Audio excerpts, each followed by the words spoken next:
And now, a tale well calculated to keep you in suspense. In a moment, Act One of Weekend at Gleebes, written especially for suspense by Elspeth Eric.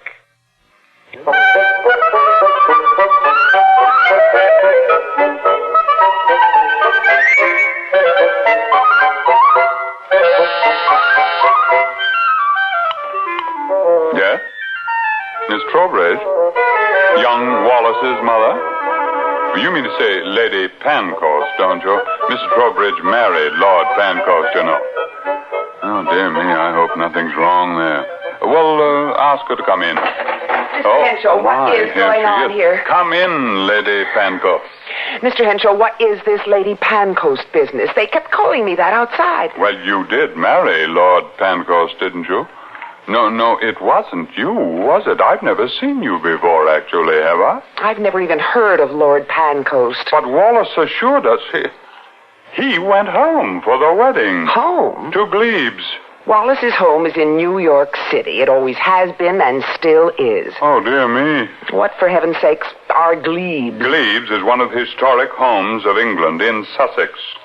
Are you really Wallace Trowbridge's mother? Of course I am Wallace Trowbridge's mother. Well, at Denbridge, we'd never actually seen you, you know. 2 months back, Wallace said you'd married Lord Pancoast and moved to Gleebes. And you believed him? I am Mrs. Warren Trowbridge of New York City and the mother of Wallace Trowbridge. I sent my son to this school believing that he'd be looked after, but I find instead... He has been looked after, Mrs. Trowbridge, if that's who you are. Would you care to see some identification? Oh, you must have some records. My signature must be on something. Oh, we have indeed. Bring in all the records on Wallace Trowbridge, will you please? Thank you.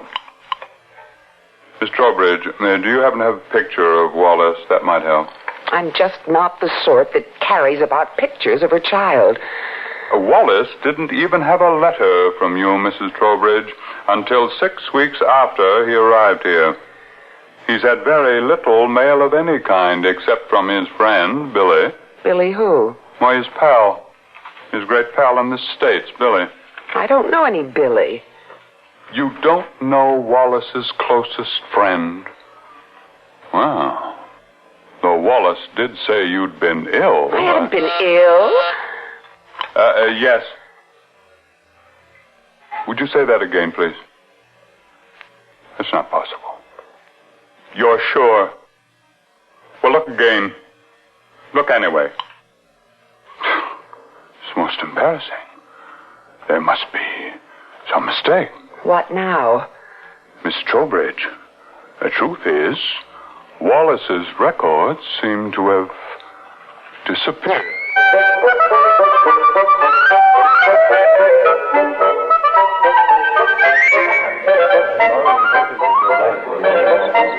I'm looking for Lord and Lady Pancoast. This is Gleebes, isn't it? Yes, madam. However, the next tour is not until tomorrow. I'm not interested in the tour. Burton. Who's that? Oh, that's the young master, madam. The young master? Yes, he takes the tours during the weekends. He does it quite well for a boy of 12. You know him, madam? Rather well, yes.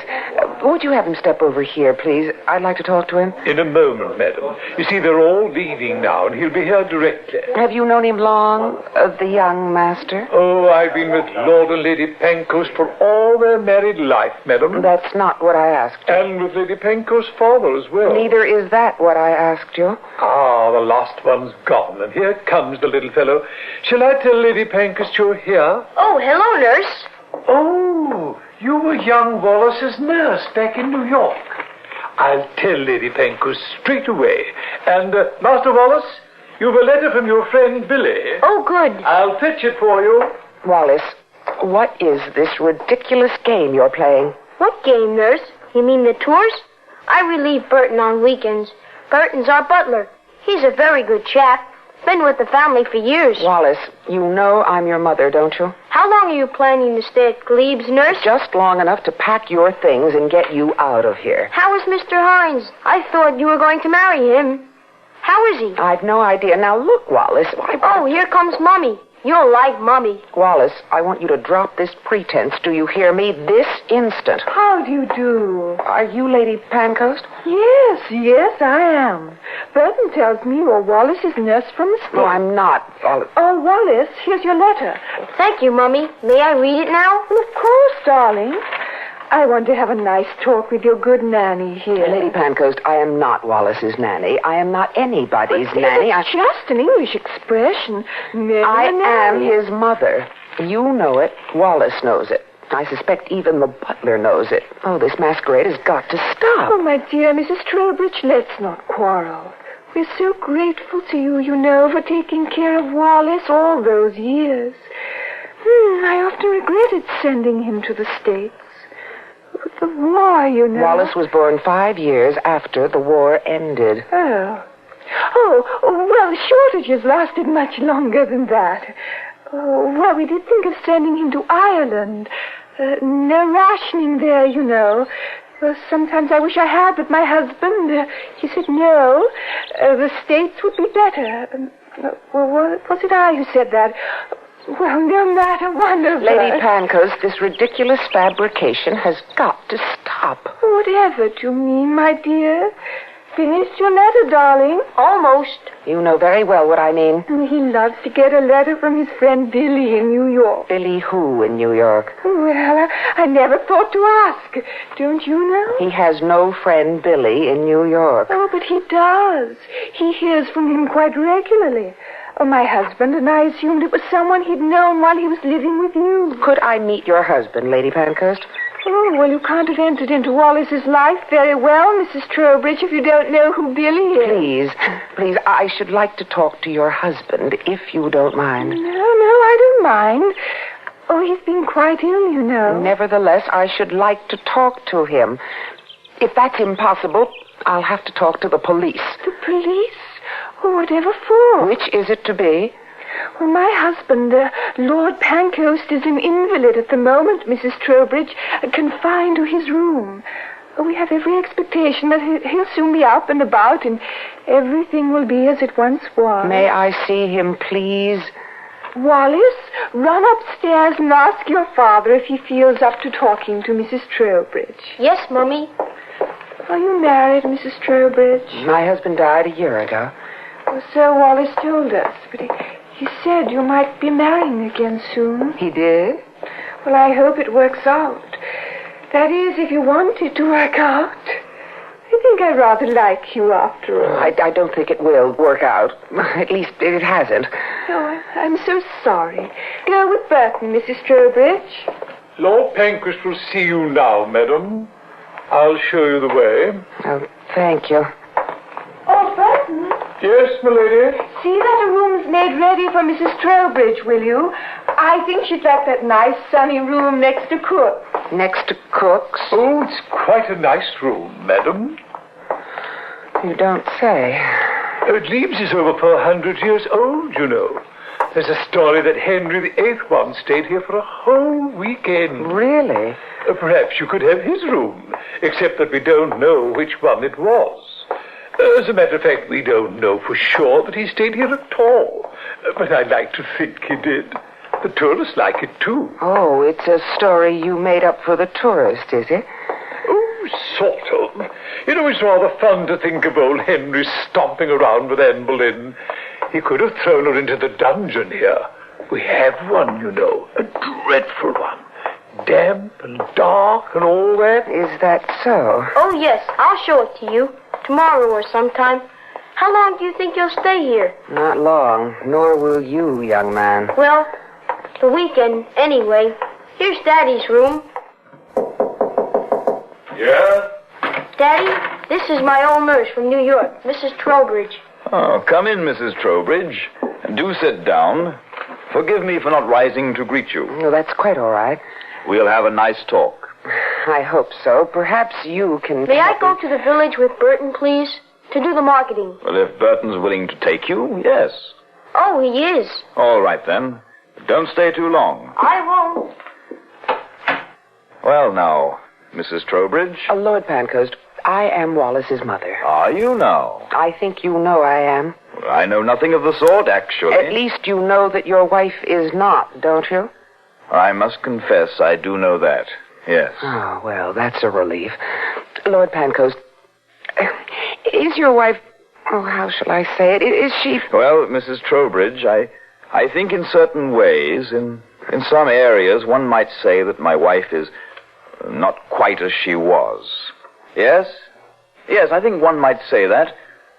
But in a really delightful way, don't you really think so? Or don't you? But, Lord Pancoast, if you know your wife to be insane... Insane? Oh, I don't know I'd go that far. She has fantasies, yes. She even imagines that I shall be well one day. Fancy that. I shan't, of course. But her dreams hurt no one. They enhance life, rather, to my way of thinking. Hers, mine, Wallace's. Well, this particular reverie that Wallace is her son is not enchanting my life, I can assure you. No, I imagine not. However, until you discovered this little charade, you'd not been hurt in any way. Now, had you? Well, I don't see what that has to do with it. Oh, everything, it seems to me. You shipped Wallace off to a good English school and considered you'd done your duty. Well, a bright boy is not a piece of furniture, Mrs. Trowbridge. He can't be stored and then ignored. He just won't sit still for that kind of treatment. Wallace didn't. Are you trying to place the blame for this fantastic situation on Wallace? Well, he did pick my wife for his mother before she accepted him, you know. Well, I don't know anything about any of this. Oh, I wish you'd explain. Where on earth did they meet? Kensington Gardens. A magical spot. My wife goes up to London once a week, sees a friend or two, and then often takes a stroll in Kensington Gardens. Wallace was there this fateful day with school chums to see the statue of Peter Pan. He hadn't the remotest idea who Peter Pan is. Your wife enlightened him, I suppose. Yes, she did. And for a while he had a grand time imagining himself to be Peter. Every child alive has done that, I imagine. I think it's the flying part that's irresistible. And your wife was Wendy, was she? Yes. They did enjoy themselves. He asked Wendy, Lady Pancoast, to come and see him at the school in case he shouldn't be allowed to fly to her. And she said she would. And she did. She couldn't stay away, Mrs. Trowbridge. Our 2 sons were killed in the war. I'm sorry. Yeah. Well, when my wife arrived at the school, she was quite prepared to be Wendy to his Peter. But Wallace had recast the play. She was greeted as Mummy. Not Wendy anymore, but Mummy. She was also confronted with the fabrication that his mummy was going to marry a titled Englishman. This fabrication had been rather firmly established at the school. She never denied the story. They never questioned it. That was very naughty of her, I know, and naive of them. But schools do love titles for some reason. So do little boys. And now your wife has persuaded herself that Wallace really is her son. I'm never absolutely certain, my dear. But it's such a lovely fairy tale, she can't resist acting it out. When Wallace said you were his nurse, I imagine she thought she could continue the play a while longer, or perhaps over the weekend. Do be a little patient with her if you can, Mrs. Trowbridge. We all fall into these little traps from time to time. We all twist the truth a bit, don't we? Try to reshape the reality of things just to make the reality a bit more bearable. Only the very, very strong can accept things precisely as they are. Oh, I wouldn't know. I'm not strong. But I know I can't accept this unreality. So if you'll give me a little time, I think I can persuade my wife gently that she has made a miscalculation. Lord Pancoast, give me one good reason why I should wait around while you disabuse your wife of the idea that my son is her son. Give me one solid reason why I shouldn't pick up the phone this very instant and call the police. I don't know that I have any solid reason, Mrs. Trowbridge. It's just that I wish you wouldn't. I can charge you with abduction, you know. Yes, I suppose you could. Well, shall I phone the police? Wait a moment, Mrs. Trowbridge. I do have a solid reason why you shouldn't do that. You see, we have no telephone here at Gleebes. You have no telephone? Well, nobody ever calls us, you see, and we have no need to call anybody. If we really need to, we use the phone in the village. Then I'll go to the village and use the phone. Oh, your wife's fantasy that she's my son's mother, it's intolerable. Well, just as soon as Burton comes back, I'll have him drive you there. Thank you. Meanwhile, let's just sit and talk. Lord Pancoast, you and your wife, well, you've seduced my son, and I want him back. Seduced? Yes, I suppose that's what we've done. But he seduced us too, Mrs. Trowbridge. It was, or so it seems to me, a meeting of two lonely people in Kensington Gardens near the statue of Peter Pan. My wife was lonely because she'd lost two sons during the war. Why was your son lonely, Mrs. Trowbridge? Why was there an ocean between you and him? Why did he receive only messages from you through your lawyer? And why did he go to such lengths as to steal his own records from the school files? Was it to complete the separation from you? Was that it? Oh, yes, he stole them. We found them in his room here. Now, why hasn't he written to you since he started weekending here at Gleebes? Why does he write only to someone named Billy? And why does he write to Billy every week? Oh, for heaven's sakes, who in the world is Billy? Don't you know? Well, it could be some school chum back in New York. Well, I didn't know them all. You wouldn't know his full name, would you, this Billy? It's Hines, I think. Billy Hines. Hines? Oh, it can't be. Oh, why can't it be? William Hines? Oh, he's a grown man. Wallace doesn't even know him. We met him once, but he doesn't know him. He writes to him. And Mr. Hines writes to Wallace. Why? Why would either of them write to the other? My, this is a good puzzle, isn't it? Well, let's try to figure it out together, shall we? Now, this Mr. Hines... He's a man in New York. Yes? A man I'd hoped to marry. Yes? When my husband died, a little over a year ago, I was desperately lonely. Of course you were. I was only 35. I had friends. I met several men. They seemed interested until they discovered I've had a child. I see. I'm not sure you do. I don't think any man would. You dreamed of marrying again? Oh, it's all I dreamed of, I'm afraid. It's all I know. All I'm good for. 6 months ago, I met William Hines. Oh, I really loved him. Loved him. I was terrified of losing him. I didn't want the same thing to happen again. I'd been through it, and I didn't want it to happen again. I kept Wallace in the background as much as possible.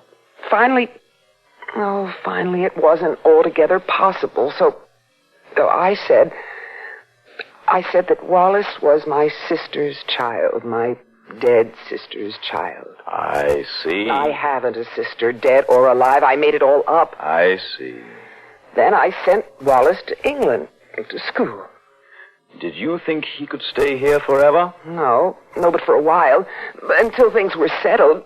Oh, well, they're settled now. He left me anyway. I got what I deserved. No. I don't know that's the case. No, there's no use making any excuses for me. I tried to for a while until I realized... You don't object to my trying, do you? No.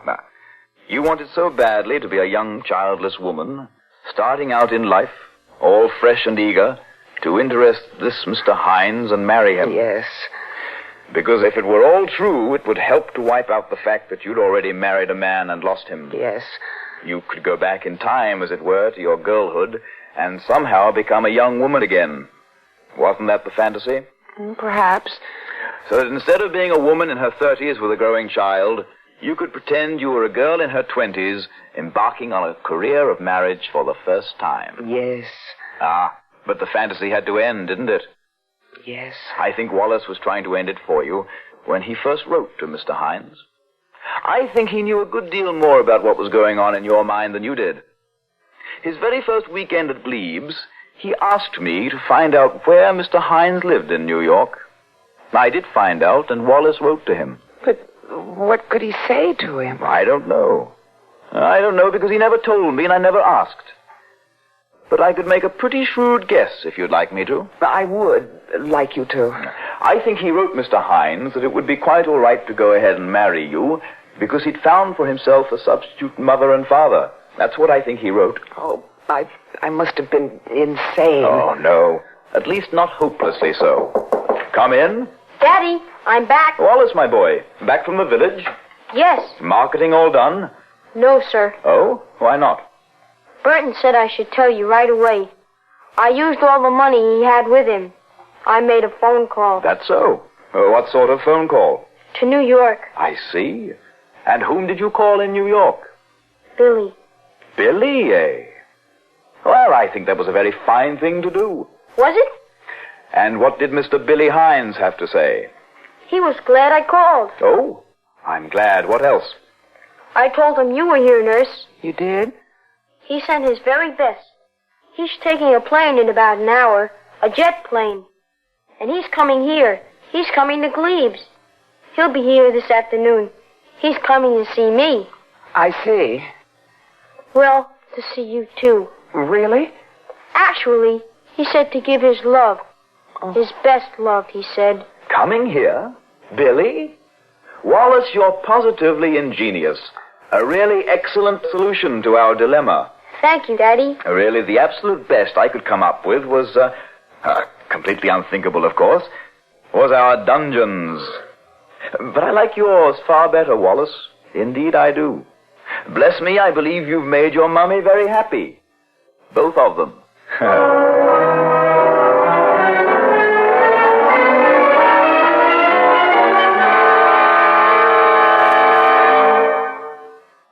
Suspense. You've been listening to Weekend at Gleebes, written especially for Suspense by Elspeth Eric.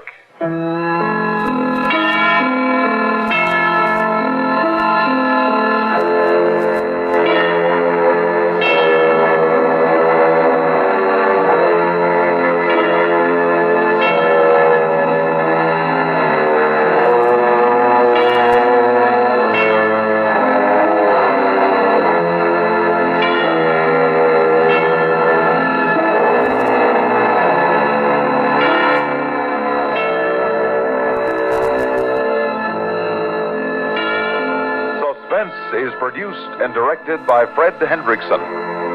Heard in tonight's story were Raymond Edward Johnson, Grayson Hall, Neil Fitzgerald, Tommy Leap, Hilary Holden, and Christopher Carey.